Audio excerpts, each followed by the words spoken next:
Department of Trade and Industry Bicol, patuloy naman na pinaalalahanan ang mga consumer na bumili lamang ng mga dekalidad na produkto at pasado sa kanilang pamantayan. Yan ang balitang tinutukan ni Grace Refama Simando ng Radyo ng Bayan Naga. Nitong nakalipas na linggo lang ay isinagawa ng Department of Trade and Industry Region 5 ang pagwasak at pagsira ng lahat ng mga paninda at mga items na kanilang nakumpiska dahil deklaradong uncertified products o mga produktong walang ICC marks ng DTI.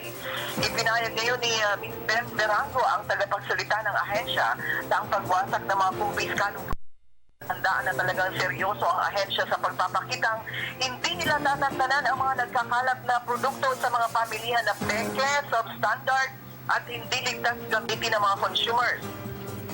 Kasama sa mga produktong winasak ng DTI ay mga plancha, mga electric na takuri, mga heater at mga Christmas lights.